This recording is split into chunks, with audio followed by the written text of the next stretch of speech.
Hello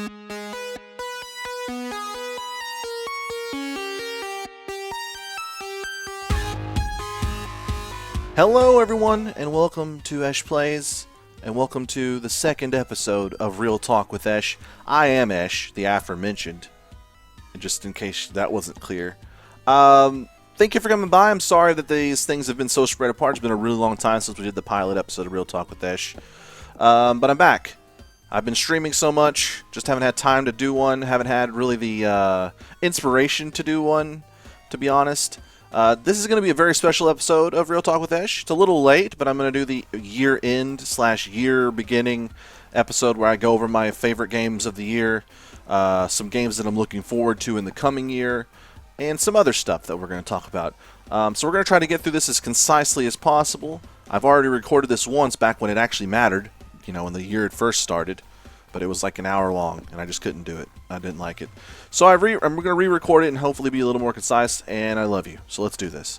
We're going to start off with the top 10 games of the year. I was going to cut some stuff in with some video footage, but instead I'm going to just go the lazy route, and you guys are going to have to envision in your mind me playing the game that I say. So, starting from the bottom at the top 5 games of the year. If I said top 10s just now, it's because I'm on cocaine, actually. I'm on just pure cocaine, and it's really affecting my my judgment.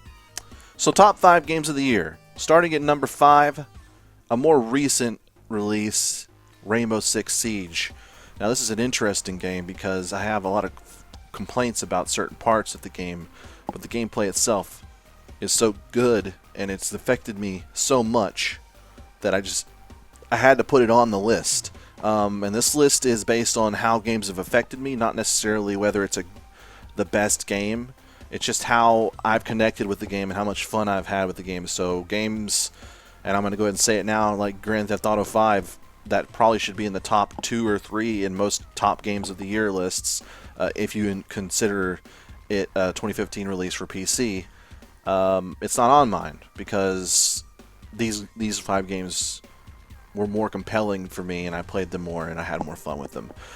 So yeah, Rainbow Six Siege is a great game. I'm really into competitive multiplayer games. I don't play them much on YouTube or on Twitch. I like to play them in my private time, but I have a long history with them, playing competitively back in the day and stuff whenever I was a young lad with nearly a peach fuzz on his face and looked, you know, like 99% less like a homeless person than I do now. But yeah, Rainbow Six Siege is an amazing game, but it costs $60. And I think that's the complaint most people have about it, is that it's a multiplayer-only game. It has very little single-player content. The only single-player content really is the situations, which are like glorified tutorial missions. And then the only non-competitive part of the game are the co-op missions, like the terrorist hunt stuff, and which is also limited. They're all good, but this game, if you compare it to other games of the sort, you're looking at Counter-Strike, Global Offensive, even games like Overwatch, which haven't come out yet. They have prices around the $15 to $30, maybe $40 mark. That's where this game should be.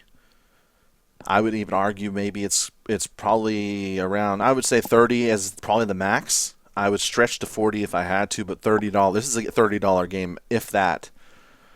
And one of the problems is that a lot of the content you can't even, I salute them for giving us some free DLCs, apparently they're going to do that, but there's some content in the game you can't really get right off the bat. Like you can't have all of the skins and stuff. It still requires like special currency and things, so it's a bit of a cluster mess. And the problem, I think, is that if they had added even a half-assed single-player campaign, nobody would complain, and it would have been amazing still, because there is one mission, the very first tutorial mission, that is amazing, and it has like a little bit of story and some really cool cutscenes and stuff. And if they just kept going with that, you could see the potential of it. But yeah, I talked way too long about that, so let's move on to my number 4 game, which is probably number 1 or 2 for most people. But again, these are games that, based on how they affected me and how I connected with them and how much I played them and how much fun I had, and that is The Witcher 3. The Witcher 3 is a massive RPG open world game. Everybody loves it. It's a great game. It's why it's on this list. I played quite a bit of it on stream, played a little bit of it off stream. It looks beautiful. It plays great, runs great. A lot of work went into it. You can tell a lot of love went into it. I've never been hugely compelled by the Witcher world, which is unfortunate because I really sort of salute them, the developers, CD Projekt Red, for going with Polish sort of lore, because it sort of invites a lot of sort of fairy tale type of atmosphere that a lot of us North Americans don't really get to see. A lot of cultures like that come to life. I think the reason it's lower on the list is because it just felt too big for me. I felt like I was never getting anything done. Like if I it felt like there was only two options almost. Like I could either focus only on the main story quest and just bust through it, or get lost in the other stuff for 100 hours and not get anything done really. And I know that's not true. That's not true at all. But it's like a mindset I have, and I have issues with. I love open world games like Skyrim and Fallout and stuff like that.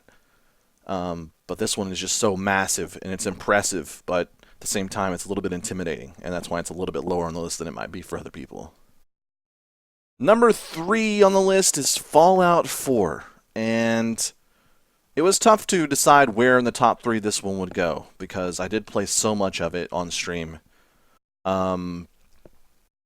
Maybe that's why it's a little bit lower, is because I played it on stream and I didn't really get to just sit down and play it whenever I wanted to. Because I had to worry about, how many people were watching, whether I was entertaining or not. It's a whole different thing when you're streaming a game, because you're in a completely different mindset than you would be if you're just sitting down at home by yourself to play a game. You have to worry about whether you're entertaining for other people. At least that's how I think about it. There's plenty of streamers who can just sit down and do nothing and get plenty of viewers, but I feel like that the people are watching and they deserve, some sort of effort to entertain. But Fallout 4, I thought, is amazing. It's the Fallout 4 game I wished for after Fallout 3. I know that most people think that Fallout New Vegas is the coming of Christ in a game form. I didn't like it that much. I mean, it's a great game, but in terms of Fallouts, it's not on my top list, really. I think Fallout 3 was my favorite. The only thing about Fallout New Vegas is that the DLCs were so good. The game itself, I didn't like the atmosphere of it.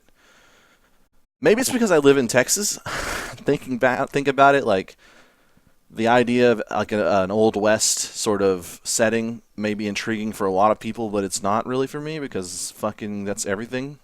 Everything is rustic and sort of southwestern here.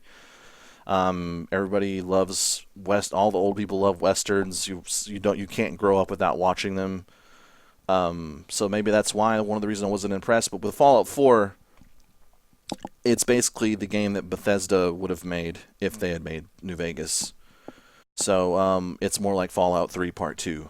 And some people are complaining about that. And I think it's a good thing, because Fallout 3 was one of my favorite games, and I think Fallout 4's picked up with that. And of course there are a lot of flaws to it, and people are right to criticize. It's not a perfect game by any stretch of the imagination. But I had an amazing time playing it, and I can't wait for the next Fallout. I do hope that they decide to sort of go with a new engine. I do think that this one is showing its age, and there's no way they can continue to deny it, really, at this point. You hope that they make up a new engine before the next the next Elder Scrolls, but who knows? They seem pretty set in their ways that this engine is the way to go. Number 2 on the list is Final Fantasy XIV Heavensward. That's the expansion pack for Final Fantasy XIV MMO, A Realm Reborn.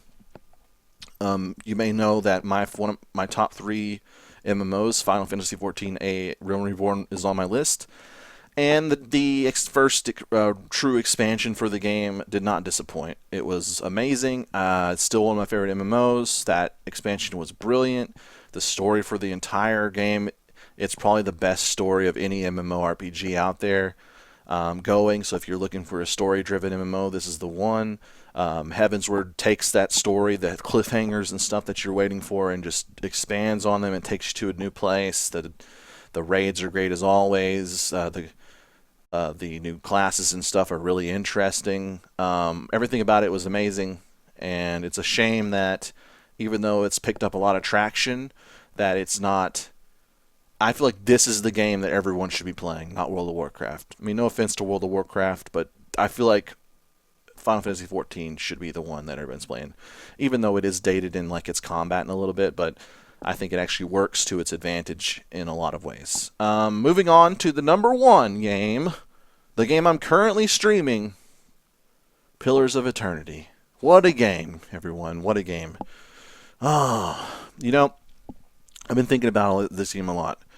I've been thinking about it a lot in that it's I was thinking, this game, they didn't really innovate too much. That was one of my big issues with the game. It was like it felt exactly like Baldur's Gate games. The Icewind Dale, Baldur's Gate 2, all those games. It felt pretty much exactly like those.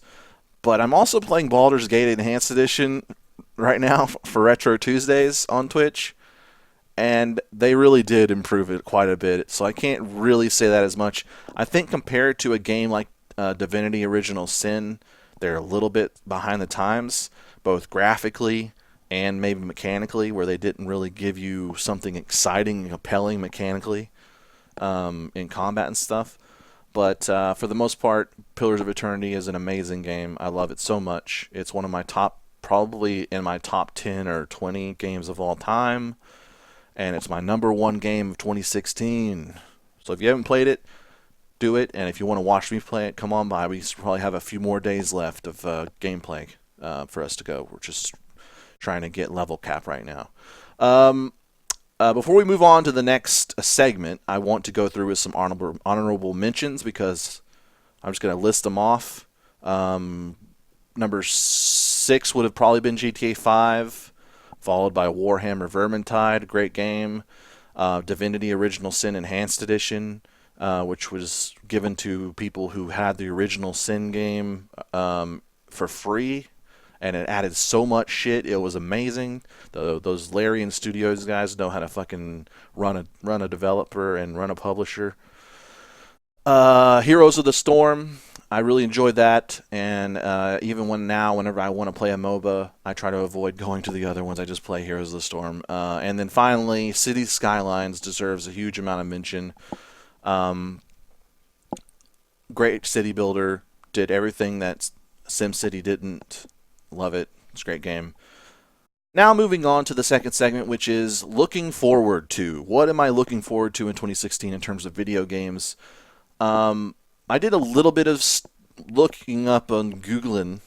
What the fuck just happened in that sentence? Look, I will fucking turn Swedish. Jesus Christ, man. All right, but yeah, I did a little bit of Google searching and making sure I knew what games were coming out in 2016. So this is a tentative list, but these are some games. These are 5 games that I am very excited to play when they come out this year. Number 5, Mountain Blade 2. I really like Mountain Blade, but I've always had a hard time really playing a ton of it. It's just such a deep and long-winded experience, and that's a good thing, and a bad thing sometimes. Because in the end, I think you end up doing a lot of the stuff, the same stuff over and over again in those games, and also they look terrible. And I think, honestly, the fact that they're so popular, despite looking god-awful, is a testament to just how much people want that sort of gameplay. The sort of open-world RTS, where you can, instead of just watching those little dudes fight, you can get in there as the leader of the army and go around and slice people with swords. And Mountain Blade 2 doesn't have the best graphics I've ever seen, but they do look really good. And I think that's the big thing, is I'm looking forward to playing a Mountain Blade game with good graphics. I think that could take it to the next level. Not to mention all the gameplay mechanics they're adding and stuff like that with sieges and stuff like that. Number 4 would be For Honor. The the sort of game that came out of nowhere during the conventions this last year, where it's sort of like three factions, and you can play as like sort of a knight, sort of European knight faction, like an Eastern sort of samurai faction, or like a Nordic sort of Viking faction, and you guys all just sort of fight and do some really cool. There's some really cool sort of sword fight mechanics. It's sort of like a combination of, say, something like chivalry, and then a more complex sword system. Um, and I'm actually really looking forward to. I think it also has some like MOBA aspects to it. I haven't really looked into it recently in terms of things they've announced, but ever since I saw the video at one of the conventions last year for the first time, I was like, oh, I need to play this game. This looks like it'd be right up my alley. Number 3, Escape from Tarkov. This game sort of came out of nowhere for me. I only learned about it like a few weeks ago, and I was like, oh my god, this looks amazing. It looks tactical. It looks really beautiful. This sort of slow-paced first-person shooter that has like an open-world aspect to it, and I can't wait to learn more about it. And even just like knowing pretty virtually nothing really about the game itself, all I needed to see was one video, and I was already like, this is one of my top 5 games, and it makes it in at number 3. So that's how much I'm looking forward to this game. Number 2 is Ghost Recon Wildlands, and this is interesting because it was announced during a time where some other really good games were announced, and at a convention, and honestly, I felt like it didn't get really enough love. It's like this open world Ghost Recon. I've always been a big fan of Ghost Recon. Some of my favorite times playing were the old Ghost Recon 2 and stuff like that, just playing with your friends. They sort of went downhill in terms of multiplayer after that, but I've always really enjoyed the sort of single player aspect to even the later ones that weren't quite as good. This one looks great. It's just a co-op open world, customize your own sort of adventure, how you do these missions and stuff, attack them tactically however you feel like it. And I really am looking forward to playing it with friends and stuff. And finally, number 1. Number 1. Cyberpunk 2077. The sort of cyberpunk cousin, sexy cousin. We all have a sexy cousin, let's be honest, guys. Come on. The cyberpunk sexy cousin of The Witcher, made by the same people, open world, sci-fi. I can't wait for it. I think a lot of you can't wait for it, and I really want to play it for you guys, and I really want to, hear your adventures in the cyberpunk universe of Cyberpunk 2077. I'm hoping that more information is going to be coming out, because really it's been limited so far. And honestly, I wouldn't be surprised if they delayed it till next year, to be honest. I mean, there's just like a feeling I have. But hopefully 2016 is the date. I don't know what's happening with my mouth. It's like an illiterate ghost is fucking taking my mouth over. But yeah, hopefully it will come out this year, and if it does, I'll be playing it. So we're looking forward to that. The final segment is, I decided it would be cool to do a thing, because I've acquired some stuff over the course of the year. I've been forced to in some situations where I had to get new things to replace old things that broke.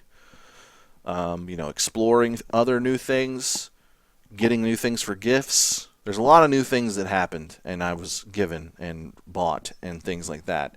And I was thinking I should do an acquisitions of the year and tell you guys what my favorite acquisitions are. Then I thought, you know what, I'm just going to do one. I'm going to do my favorite thing that I've gotten this year. It could be my new preamp. Nah. Could be these Belvita breakfast biscuits, otherwise known as cookies in America. But no. I mean, I do recommend these. They're filling. They give you some energy. Good for snacking while you're doing other things and you can't go and have a big meal.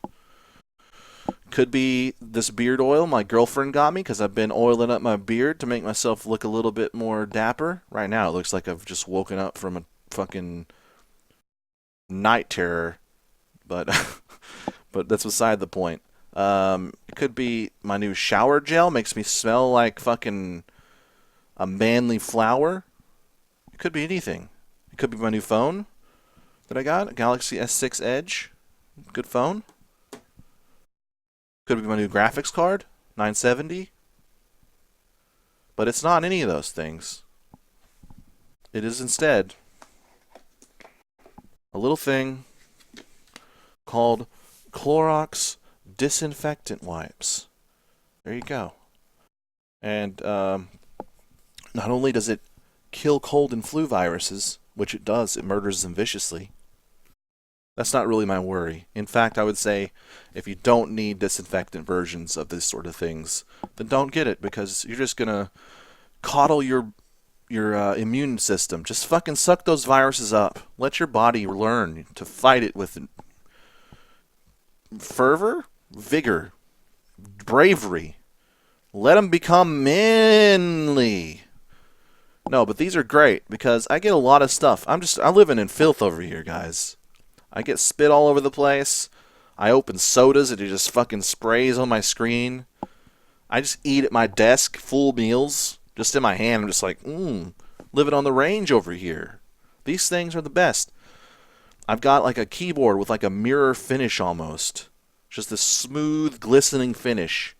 And can you imagine my filthy ass over here? It just looks disgusting. It looks like it's been thrown into garbage and pulled back out. But it's not. It's just sitting here. So these things clean that. Cleans my mouse pad. Cleans my laptop. Cleans my desk. Cleans my filthy ass balls. And they're fucking disgusting. My balls are gross. Okay? One little wipe of this with the Clorox disinfectant wipe. And not only are they glistening pearls of birth, of sperm vaults. They're sperm vaults, apparently. Not only that are they clean, they're pristine clean. They smell of lemons as well. Thank you. So, yes, thank you all for another good year. Things weren't always great in 2015. There was a lot of stressful stuff that happened to me in 2015.